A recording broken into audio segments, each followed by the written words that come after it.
Hi, Jennifer. Thank you so much for joining us today on this brief interview on behalf of the New England Fertility Society. Thank you so much for having me. My name is Shruthi Mahalingaiah. I'm the president-elect for the 2020-2021 year period. As you know, 2020 has been very unique with its own challenges. Yes, it has. We just wanted to take a moment to acknowledge our sponsors who have stayed with us during COVID, during this pandemic, as we're all pivoting onto virtual platforms. And we had a few questions for you. Absolutely. My pleasure. I'd be happy to answer. And please feel free to answer on behalf of yourself personally, as well as your business program. So, sure. Okay. First question. That makes it more fun, right? Either one, however you feel comfortable. But Perfect. And we'd also like to know a little bit more about New England Surrogacy as well. Sure. So the first question is, what has your greatest challenge been in managing your work during the pandemic? So I suspect my greatest challenge probably falls in line with almost everybody else's greatest challenges, right? That just everything changed and very, very quickly. One of the things that we've always really prided ourselves on was having a very local model. A lot of surrogacy agencies are national. You may never see them. You don't, go to their office or things like that. And we're local. We want to see people. We want to talk to our gestational carriers and our parents in person, if at all possible. And that changed because suddenly we couldn't. The good news is we did already have a lot of platforms set up so that we could meet with people virtually. So while it was a challenge in that we had to just completely go virtual, it wasn't something that we weren't equipped to deal with, which was nice for us, made it a little easier in that challenge. So what, if any, silver lining have you found during the pandemic? I hope it's the same silver lining that I think most people have found, is that we can slow down. We can take time and reconnect with those that are near and dear to us in different ways. We don't have to just be in person, that there are so many ways to stay connected. We've been able to refocus. We've been able to allow a lot of our staff to work from home and really get to have a lot more valuable time back. Not having to commute is fantastic, right? How much time do you save when you don't have to drive into the office? In traffic. Right.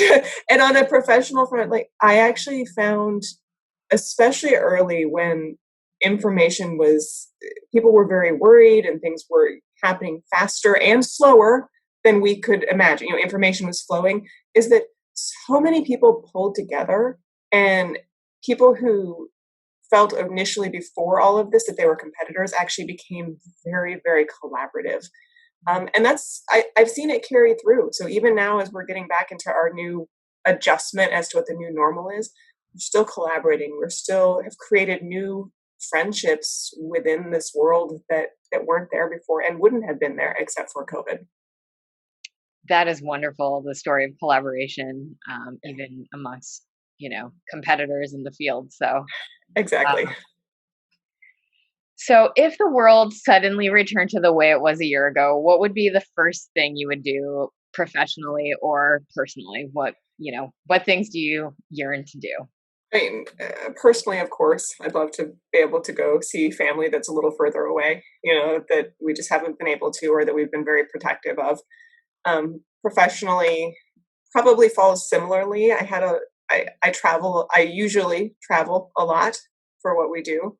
And I had a lot of really fun trips. I actually was going to fly through China just as all of this broke and go to China. And we made the decision even before everything had been discovered in the United States to actually cancel that trip. But I would love to, if the world went back to and things went to normal, to be able to go back and do those things and travel and really get to do some of those exciting, interesting things and meet and make those incredible connections with so many people. I can't wait for that time. Right?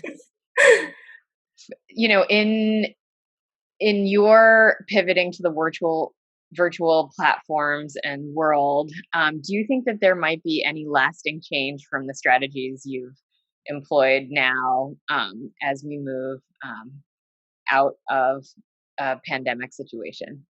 I, I think there will be some. I think we're a little unique. I know I'm sure a lot of people that you're speaking to are, medical providers, and we're not. So we didn't have that same level of challenge in that we had to adjust to telehealth and things like that. I know on a personal level that telehealth has been fantastic for me, that just like as providers have adjusted to that. So that has been fantastic. And I really hope that many providers are able to keep that for at least some appointments. Professionally, we were actually starting already to pivot to do some level of virtual meetings because we found people are busy. Traffic is hard. So like if you want to come to a meetup, which we were doing them in person at 6 o'clock, you might not want to drive half an hour each way. It might be easier just to do it from your living room through Zoom. And so things like that we had been early adopting and are keeping, we will keep things like that so that people can still stay connected. Even when we are able to add back in those in-person meetings, you still want to be able to have the level of convenience that came with that.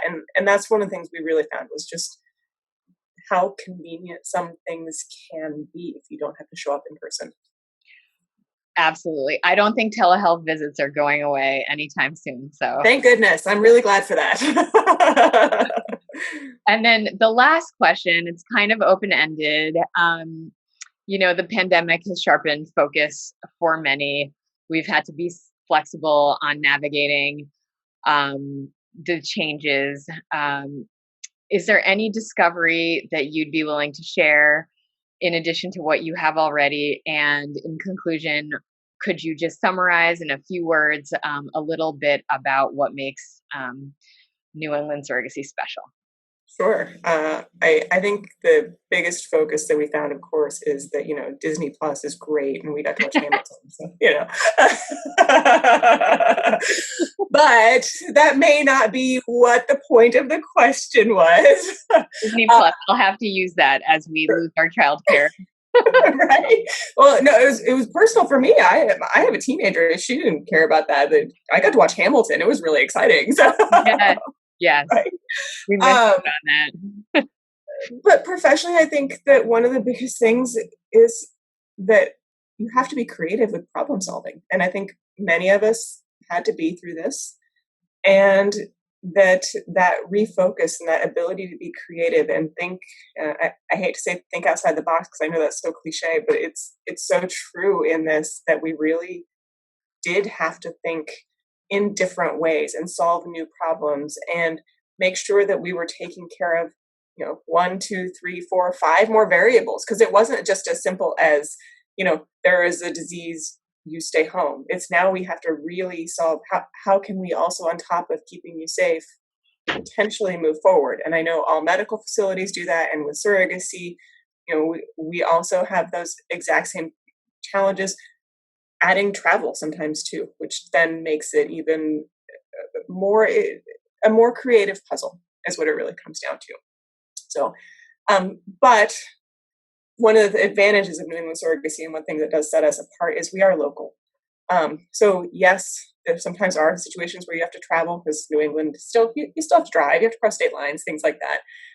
But that's a big advantage for us is that we're here, we are within driving distance, we are within at least the local area so that we can be more hands-on and helpful for people in solving those challenges than maybe a lot of the bigger agencies or agencies that are not local are able to do. So we were able and we are always able to pivot quickly and take care of any of these things as we go forward. Well, thank you so much. Thank you for taking the time to talk with us today. As we, as a society, pivot to a virtual platform too, we are going to miss being able to interact at our social hour and our dinners. So we greatly appreciate your insights, your input, and of course your support. So on behalf of the New England Fertility Society, thank you for your sponsorship support, and we look forward to engaging with you